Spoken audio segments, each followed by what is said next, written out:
Hello, and thank you for joining us on episode 26 of You're Welcome, the podcast where two dudes who don't know squat become experts, on everything. I'm Zach. And I'm Drew. And that intro you just heard was put together by our lovely editor, Sean McMaster, mastering the audio. Yeah. Thanks, Sean. And we have a very, very special guest on the show this week. That's right. For the first time ever, we're interviewing a real life expert, Mr. Tyler Cureton. Welcome to the show. What's up, everybody? I'm a real person. He's not a robot recording. He's real. Exactly. This is not a person that we have gave a fake name. This is the real guy, the real deal. Yeah. So, welcome. Usually we start off the show with asking how our week went. So, Tyler, why don't you kick us off? How was your week, man? Ooh, it's been a week, man. Yeah. So I guess I'll let your people know. I'm the technical director at Stephen F. Austin University, and we are renovating our building right now. So we have nowhere to live in the theater world. So it's kind of like found spaces and whatnot. And not only do we have to deal with like COVID restrictions and all that's going on, but now it's like, hey, try this lecture hall and set up lighting and sound and hope your set fits through the door, stuff like that. Oh no. So I was telling Drew, I'm trying to get on this with you guys and get this thing rolling because I was up there doing tech since 7 this morning. I had to load in all their lights, and then I had to go drop my daughter off, and it's been a hot day for sure. But yeah, we're gonna do it. I got load in tomorrow for set. We're good. I'm ready, baby. Beautiful. How are y'all? I'm fantastic. I'm gonna jump in right before Zach. And, cut me off. Yeah, of course you are, Drew. I didn't even know Zach was on this podcast. He joins the call. He's like, wait a minute, Zach Roberts. Who's that face in the corner? I don't know that person. Thought it was another Zach.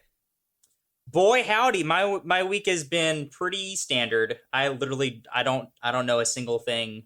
I actually was like, Zach's gonna ask me how my week was, and I'm not gonna be able to say anything because I went to work. Good. That's it. Beautiful.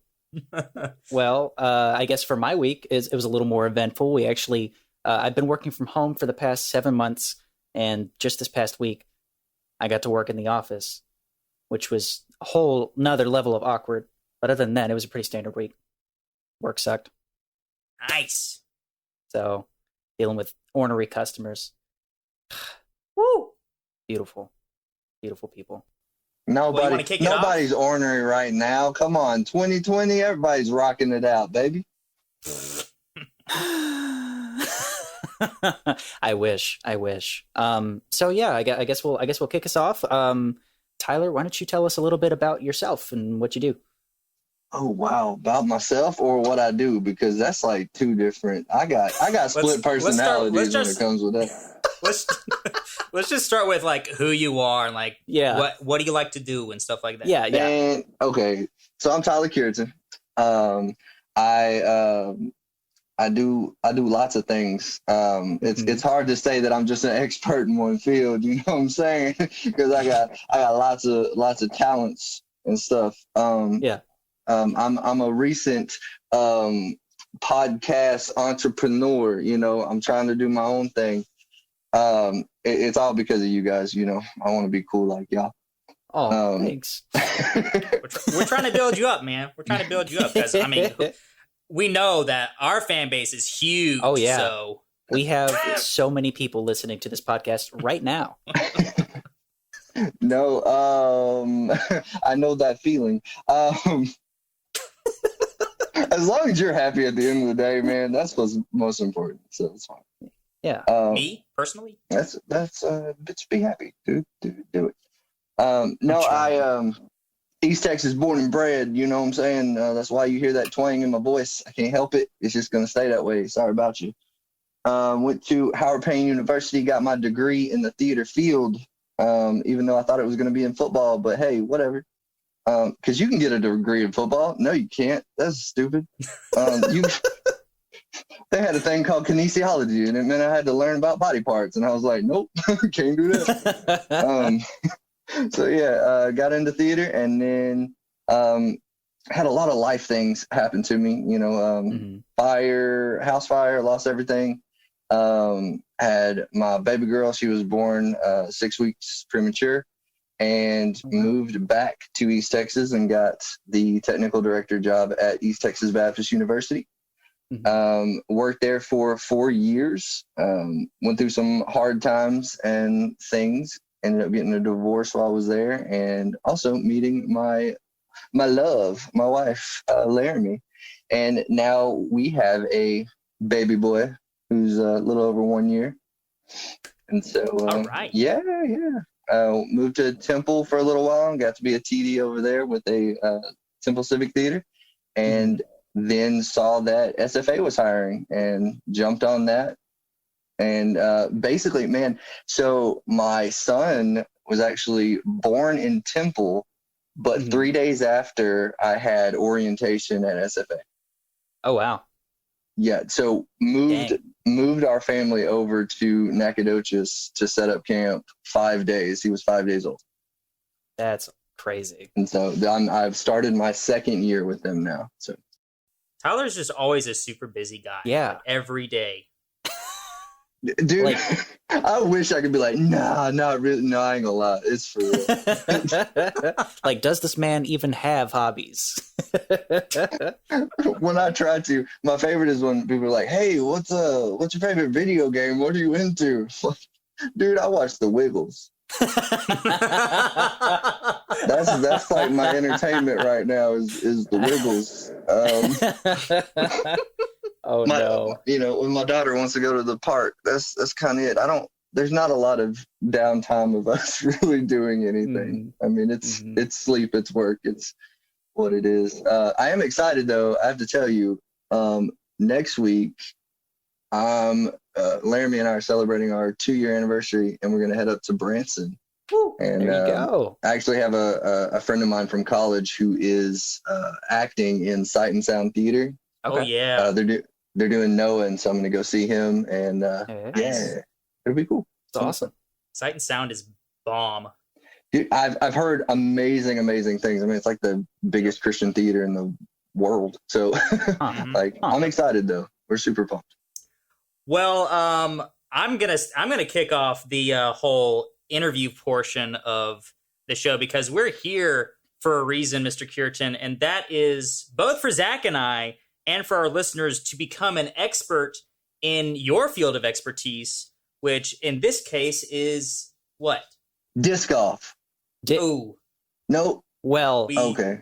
Well, we don't have any questions about disc golf. we prepared for something else. Cruise ship goer, vacationer. No. Well, we know it's not video games. No. I'm the technical director, so I would assume it's in technical theater. Oh baby. Oh baby. That's what we have. That's what we got questions about.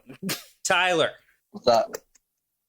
For those listeners at home who are entirely unaware, what is technical theater and what does it entail? And also, what are your responsibilities as a technical director? Well, for one, are your listeners, living under a rock? Because everybody knows, what a TD does in theater. I mean, gosh, 101, everybody's trying to do that for a living. Yeah. Yeah. No, but for real. So I guess by definition, in professional standards, the technical director is in charge of supervising and building the set for upcoming productions for a show.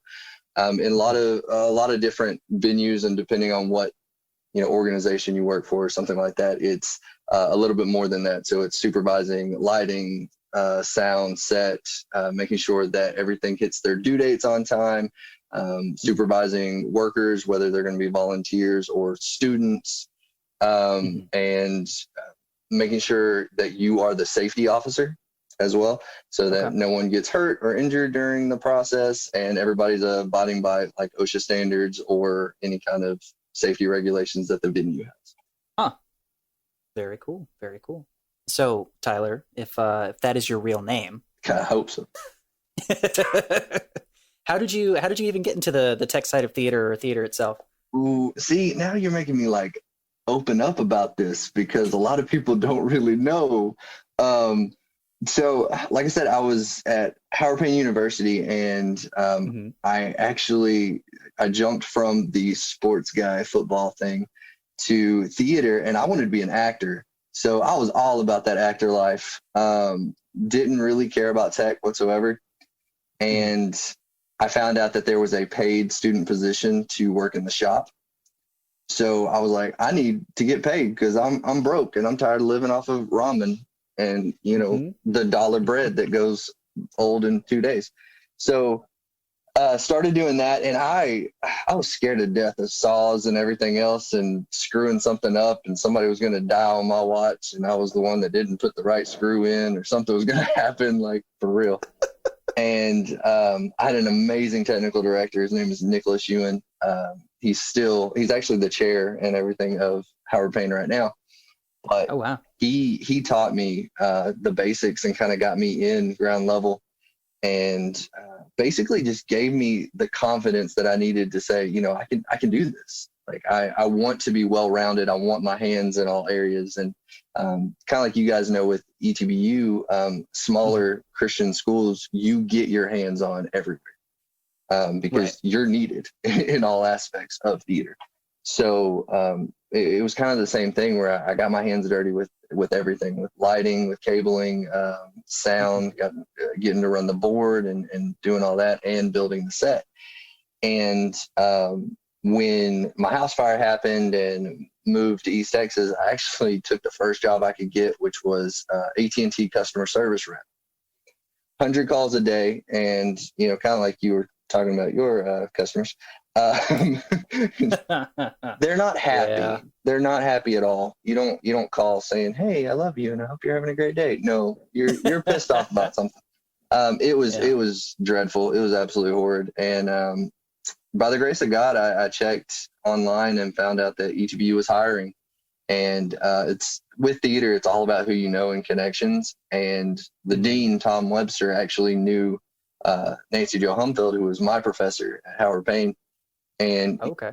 he was like, "Man, you come highly recommended from her." And he talked to my TD, and it was basically, "Okay, cool. We'll get you started. You have 1 month to learn everything that we have, and the things that you don't know about being a technical director, learn it." And I was Wow. like, "Oh, yeah, 1 month? Yep, yeah, I got this. I need to make money, so I'll do whatever I got to do." Um, and that's what it was. And so I went in, and I knew more about like the element lighting light board from ETC, which is kind of just sliders for people who don't know. It's just a lot of push button stuff, and there's nothing digital about it. And that's all I really knew. And they had digital boards and LED lights and things like that I didn't know too much about. So I had to research that and learn on the fly and teach myself. And I had to go through the OSHA standards and safety and all this, because last thing I wanted was a student to cut their fingers off in my shop. And I get fired the very first year because I didn't know what I was doing. So it's all of it. It was all of that, getting that in order and getting my mind right with where I was, because it had been years before I'd even done anything like that again. And the very first show we did was Urinetown, which is a pretty huge musical. Mm-hmm. And I ran with it. Had really great people working with me, and Mm-hmm. felt at home. So that's how I got started. Wow. Just hit the ground Nice. running. So you mentioned you're in town, which it's a strange name, but if you're not a theater person, it's a name of a show. It's a musical. Yes. But bringing up the name of a show, it brings up my curiosities of what are like some of your favorite shows that you've ever designed or built sets for? Oh man. So like I told you before about like the definition of a technical director and how it kind of means something different depending on where you work. When I was working for Temple Civic Theater, I had to do all aspects of design, from lighting, set, everything. And we did a show called Over the Tavern. And so it was a small, like a apartment type house, if you will, whatever. But it had a kitchen, it had a downstairs portion. The outside of the platforms were bricked, and it had to have like the neon sign that had the arrow that was like, you know, Bill's downstairs, you know, bar and grill or whatever it is. And it also had to have open walls to where you could see the kids' bunk bed and bedroom and all of that. And I designed that with absolutely no help whatsoever. And it had to be in like the 50s color scheme, and making sure that everything kind of fit the the style, if you will, of the 50s. So that one's probably the first one that I'm just like, man, I'm super proud of that one, because from scratch, from design all the way until we closed, that was completely all me. The director just said, hey, give me something. That's awesome. So going into that, I also enjoy, you know, having designers like John DeMint was a designer for ETBU, and you know, he got to design really cool shows. Like when we did Fiddler, there was a lot of flying elements. So you know, we had walls that would come in, and all of a sudden it's the tavern, and you had to build tables that had to be lightweight to where people could carry it, but also look and be sturdy enough to hold people who are dancing and jumping off of it. So those small interchangeable design aspects of that show, that one was really cool to me. I liked, we did Metamorphoses. That one was fun for the dock element. Like I really liked how it went down into the pit, and it just looked, you know, we used actual like decking pieces to make that run. And so that one was a lot of fun too. Drew actually helped me with my first half design and big show for Stephen F. Austin, which was Titus Andronicus. Oh. And it was a multi-level set, very hefty. We were going to have projection elements, and that kind of got nixed because of some designer issues. And I had to go in and kind of finish the designs at the end of the show. So to be able to jump in as my first time TD for SFA and being told, hey, build this huge set. Oh, and also finish the design, even though you have no idea where it's going. And Drew knows there were some struggles, but like the end result was actually a pretty good show. So that's awesome. That's awesome. So what's your favorite aspect of the technical theater? So like lights, sound, building sets, etc., and why? Okay, I'm gonna be that stereotypical TD for a second. Sound is no one's favorite.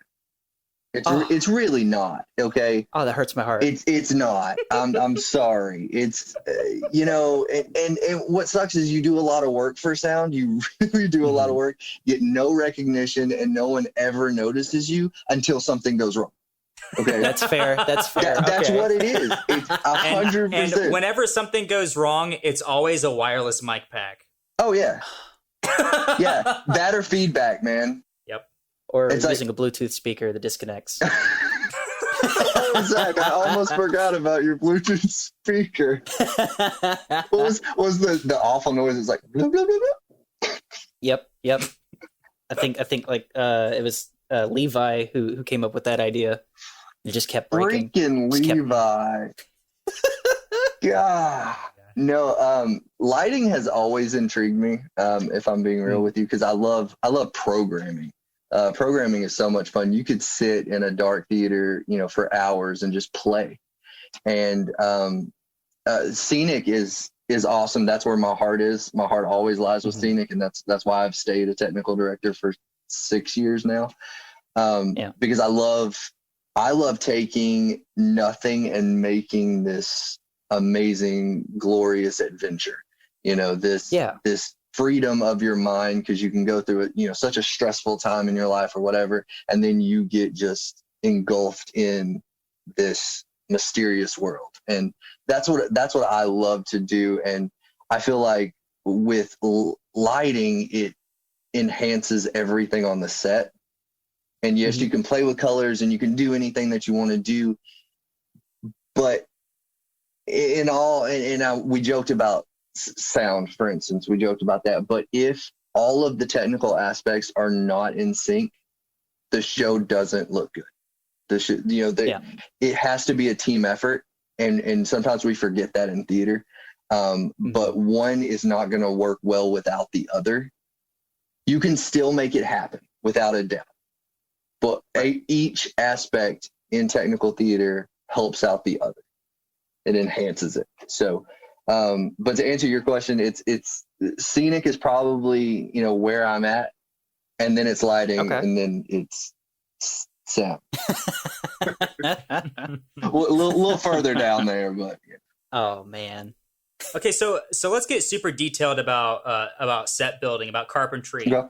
I guess so are all sets like entirely made of wood, and like is there a difference between like a scenic carpenter and like a carpenter on like a construction site? Like what goes into specifically scenic carpentry? Right. So I get this a lot because I have students now that need to learn, and they're in the shop a lot, and their mindset goes straight to like a regular carpenter of like a house or a building or whatever, and they're completely different, but they also have the same foundation, if you will. No, not everything has to be made out of wood. We have metal, we have foam, we have plexi, we have, any material you can think of, theater's probably going to use it in some form or fashion. Duct tape, yeah, we've done that. And that's the thing too, is it depends on the show and what you want it to look like and what you want that feel to be. Whatever the designer's vision and the director's vision is going to be for this particular show. But everything is make-believe with theater. Right. But you don't want your audience to know this. So when somebody goes in, they're going to see a house and they're going to be like, holy crap, that's a 2-story house. And, I can just imagine the bathrooms in this place or how big the backyard is and all that. And you're like, yeah, you can. But as soon as you walk behind that wall, that's all like 1x4 and gaff tape and, jack braces and, all kinds of stuff. Right. Yeah. So that's the huge difference is, you want to keep your actors safe. So anything that they're going to be walking on, slamming doors, something like that has to sustain weight. So like 2x4s, 4x4s get used, things like that. But you need it to be able to withstand the few weeks or however long your show runs. And then it needs to get torn down like within a night. A lot of road shows, and I know you guys have been a part of it or known a little bit about it, is with road shows, they come in one day, set up, they're ready to go that night, and then they tear down that night. They're, done by 3-4 o'clock in the morning, and then they move on to the next. So it has to be something that looks extravagant or, just another world, but easily torn down and easily moving on to the next.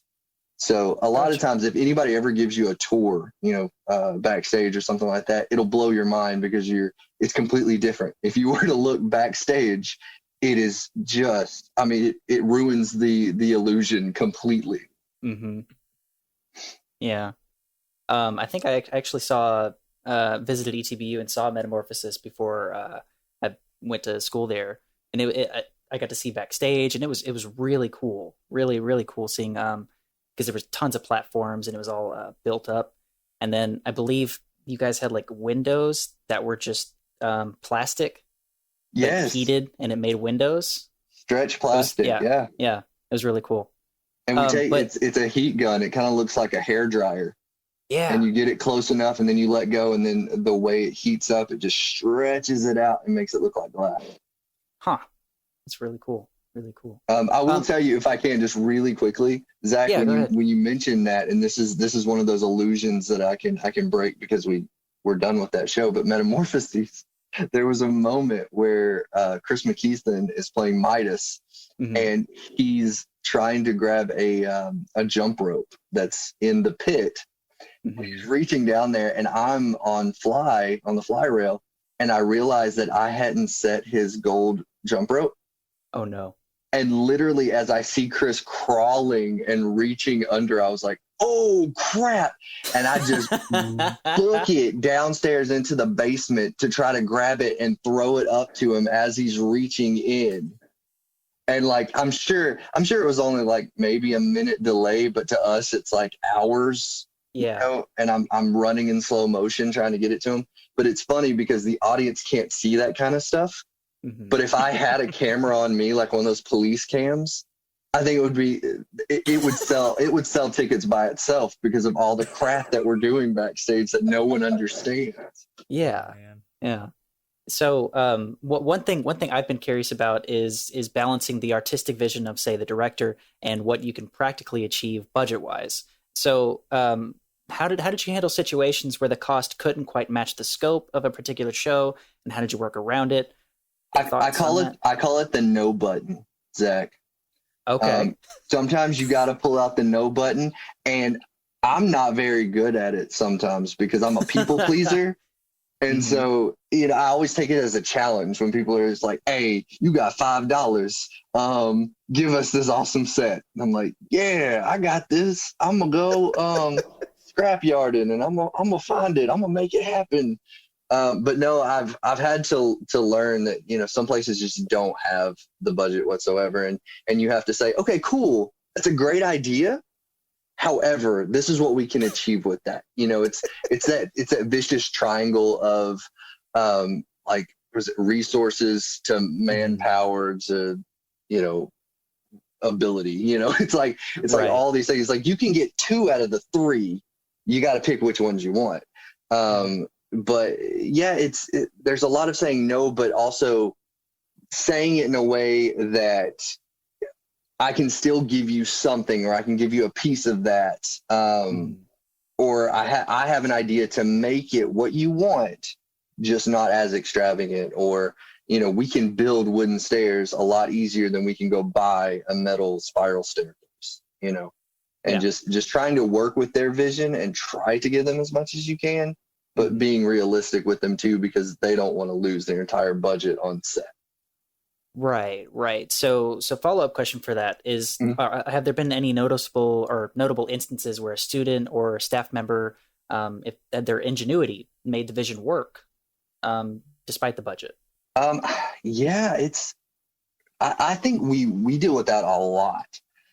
Because in theater, as much as like people have their titles and, you know, what they're leading up or heading up or whatever, we collaborate really, really well. And so in a lot of different shows that I've been a part of with production teams, it's very much we can't really make this happen. And then, you know, people speak up and go, okay, what if we did this? Or, you know, how about using Velcro instead of a magnet? Or, you know, specific things like that. And we actually collaborated on there was a trap door in Titus Andronicus where bodies were being thrown down the hole.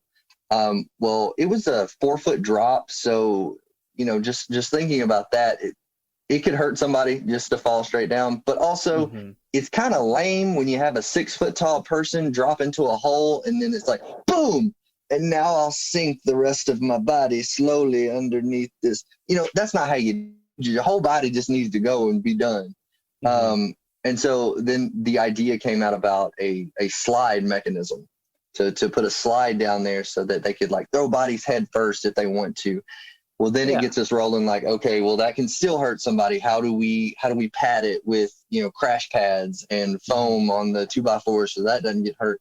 And it is a collaborative effort that makes something so special. And you know, it's and a lot of times, especially if you're not working with like jerks or anything, but people are just, they're going to be okay with it, and they're going to be cool with it as long as it's safe, it's within the budget, and it makes sense for the show. Gotcha. Well, that's cool. So talking about like the slide, or like any sort of like problem solving for a foreseeable issue, regardless of how much planning you do, like performances tend to have things go awry in one way or another, right? So what's the worst or craziest thing that has happened during a performance? Ooh, I can probably tell you one in every show. That's the thing with live theater, man. It's always unexpected. There's always going to be something. I've seen things where an actor has like busted their face on a door frame and blood was gushing, and we had to like scramble to figure out how do we get him back on stage? How do we, make this happen? And let's see.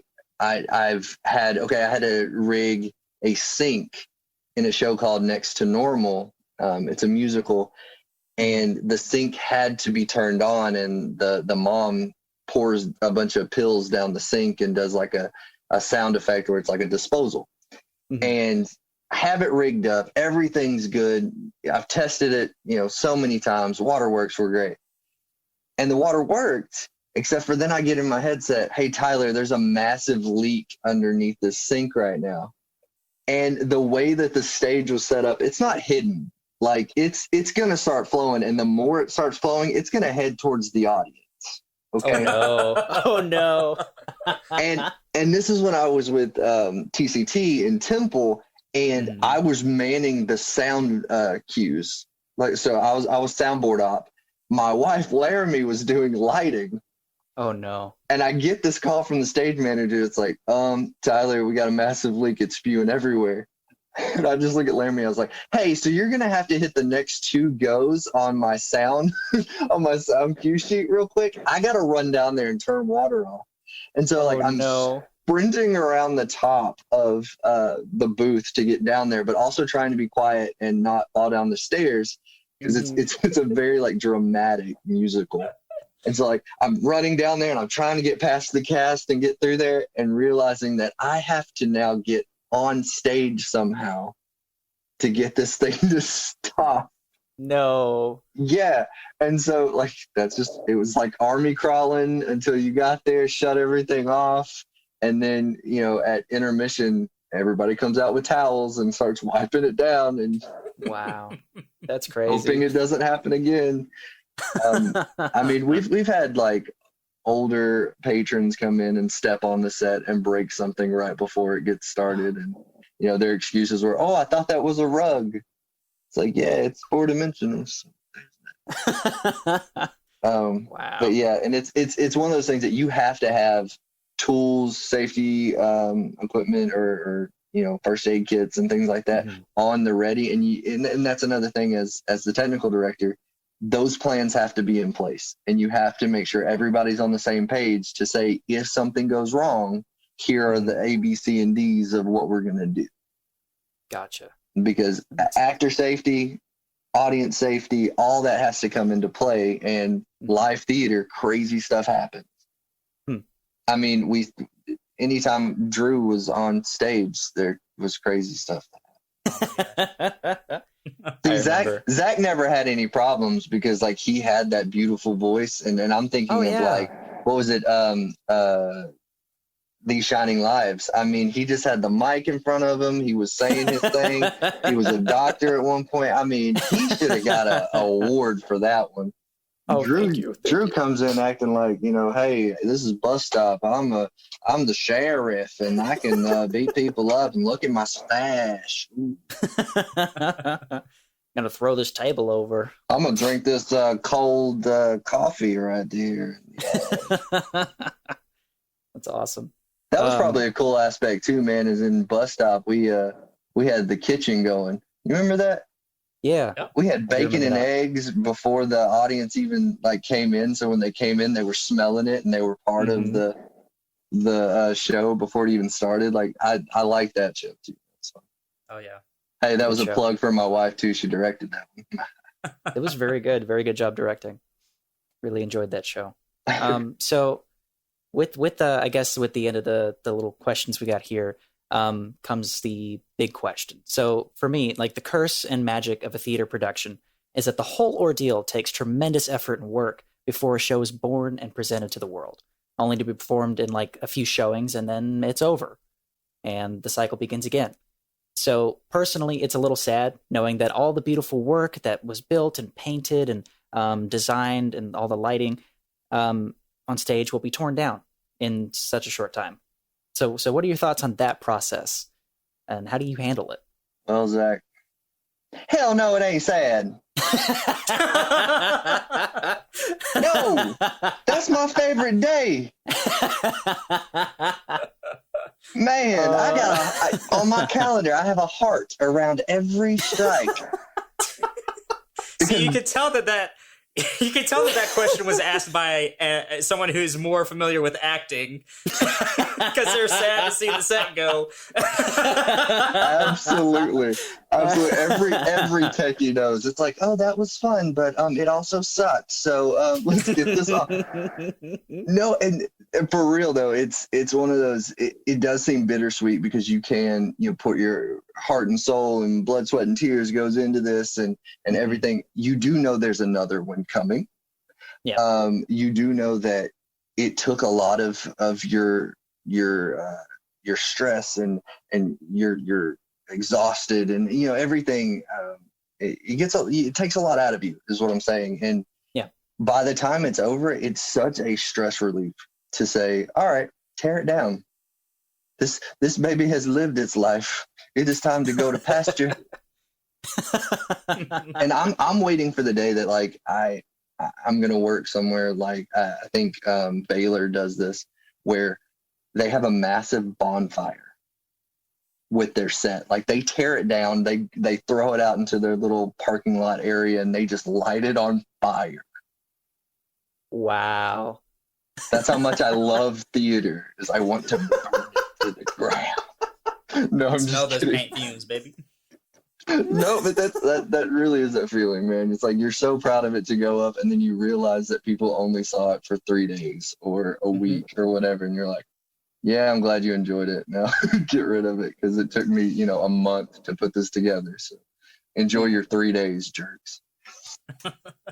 Well, no, we love our patrons. I'm just kidding. You're not jerks. Please come see our show and give us money. Put butts in seats.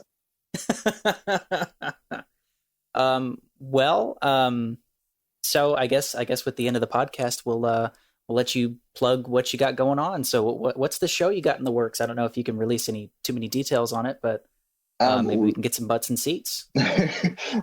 We're actually closing No Exits today. Wow. Oh. It just closed. Never mind. I ain't plugging that. Y'all don't need to see it. It was virtual anyway. No, we have Dog Sees God, and that will open up on 2 weeks from Tuesday. I don't know what date it is. It's late at night. Called me. Drew, that's part of your job. Give me a date. What is that date? You want to give it to 2 me? weeks from Tuesday? Yeah. October 13th? No, before that. October 6th. There you go. Opens the 6th. It closes the 10th. I have a heart around the 10th, so I knew the 10th because that is strike, baby, and it's going down. I load in tomorrow, but yeah, Dog Sees God. We have performance every night at 7:30 at Stephen F. Austin University. We are doing it in the Kennedy Center, so come check it out. It's a big lecture hall, but yeah, Beautiful. yeah. So once you any other plugs? Yeah, I do got another plug. Maybe? I got another plug. Yeah, come on now. I got one. We were talking technical theater, okay? I was trying to give y'all that because I'm an expert, Well, thank you. The thing I'm not an expert on is podcasting, but hey, I have fun with it, and like I have fun with you guys. This is what I do. I'm just me, and I tell it like it is, and we have fun. But a podcast is Unmasked with TDC.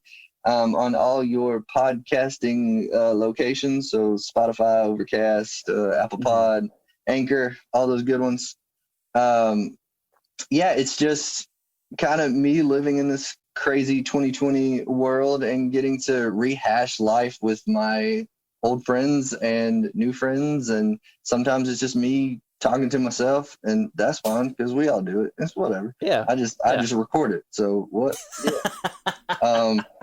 The last one I posted was my kids and my nephew and my niece. So that one's a lot of fun because it's, kids say the darndest things. I don't censor people. I let them roll.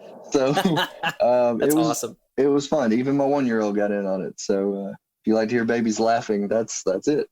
But also, look back to the one before that and you get your boy Drew Frazier on there. There you go. And this is my legit on your podcast. I'm gonna say it right now. Zach Roberts, you, me, unmasked, TDC. I need to know about you. I gotta find out about this fiance you got. I gotta figure out about your life, boy. We gonna do it big. You gotta come on the podcast. Heck yeah, dude. I'm down. I think gotta get your number. I think it's been changed recently. I don't know. Yeah, I had some stalkers, and then I had, some people trying to, kill you, boy. Like, that's how famous I get. So that's crazy. Hey, I'm an expert at everything. So people get jealous. And, Drew, he's attempted my life a couple times, He been coming at, he's mad because I'm good at disc golf and he's not. He gets jealous. It's fine. Well, Tyler, we appreciate you being on the show today and enlightening us and our listeners with the inner workings of technical theater in your life. And so thank you for being on the podcast today. Hey, thank you guys so much for letting me be on this podcast. I have listened to your show. I really enjoy it. I like to pretend that I'm an expert of whatever y'all are expert on, and then I realize I don't know what the heck y'all are talking about half the time. So, I got to educate myself. But no, I love you guys. Y'all are so much fun, and we got to meet up. We got to do this again, do something. Absolutely. Yeah. All right, good talking to you, buddy. You too, love guys. You, bye. All right, see you. Well, now that he's gone. I know, right? God, I felt so, I don't know, I felt so tense, like, like my parent was listening in or something. Yeah, like I had to be so professional with him around. I know, and my brain hurt after all that info.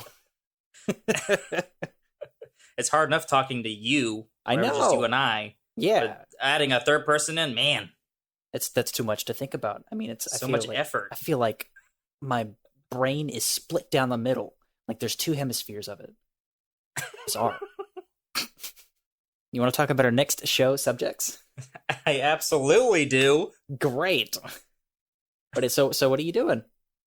Okay, so for 2 weeks from today, right, that show, I'm going to be an expert in LARPing. Oh, what? That's nerdy. Ultra nerd. What's up? So nerdy. I've legit never done that, so we'll see how it goes. I can't imagine I'll get the chance to do it with a group of people, but I'm going to do some research on it at least. You could definitely do it over a Zoom call. I'm just curious if there's actual rules or what's going on, So yeah, I don't know. We'll find out. We'll find out. I guess we will. What about you? Well, I will be doing mental exhaustion. And now, is this how to become mentally exhausted or how to manage your mental exhaustion? Oh no, that's how to manage your mental exhaustion. Great. Yes. I think we all know very, very, very, very, very well how to become mentally exhausted. Everyone's an expert in that. Yeah. So, well, I guess we're going to give a last you're welcome, but first, Drew, would you mind telling our listeners how they can get in contact with us? Absolutely. We got that good old handy dandy Twitter account, and the handle for our podcast's Twitter account is at You're Welcome PO1. That's YOURE. You're Welcome PO1. You can tweet and mention that handle in the tweet with a question, and we'll see it, or you can direct message that account, and we'll see it, and we'll answer that question on the podcast if it has to do with the subject matter, or if it's a general question, or maybe you have a suggestion for material or a subject matter that you want us to become an expert in, then you can reach us that way. Yeah. Or if you're a super ultra professional and you're going for the good old handy dandy emailing route, then our email is yourwelcomequestions@gmail.com. That's YOURE without an apostrophe. Yourwelcomequestions@gmail.com. That's yourwelcomequestions@gmail.com. And don't forget to join that Facebook group, which yours truly is managing right now. And I'm creating an event for each episode, so you kind of get a little reminder right before an episode goes live. So if you are savvy to Facebook, join the You're Welcome Facebook group, and feel free to converse about this week's episode with all the other fans and make new friends. Yeah, do that. And don't forget to share the Facebook group, the Twitter, the email to people who would be interested in listening to the show. Yeah, Yeah. absolutely. I mean, Yeah.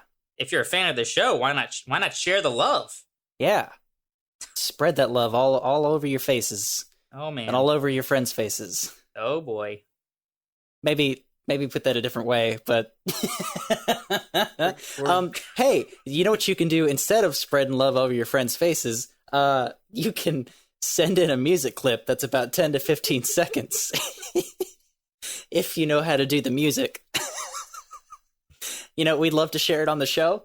You won't make any money off of it because, you'll get some exposure. I guess not many people are into that nowadays, but you won't get much exposure either. But hey, we like listening to music, and if you want to do that, that's cool. Just send it to the email. We'll credit you at the end and plug a link to your musical site, your SoundCloud, your Bandcamp, your something or other. Oh boy. Yeah. So yeah, kind of like I mentioned earlier, recommend it to your friends. Recommend the show and us and our little links to friends of your show to your friends this week. It helps us grow. We don't put any marketing money into this. We rely entirely on the word of mouth. So if you could do that, that would be awesome. We'd be extremely grateful. Absolutely. Thank you for joining us, all you technical people. Oh baby. They're Good. tech experts now. They are. That's a true statement. That fits. I'm Zach. And I'm Drew. And we'll see you next time on You're welcome.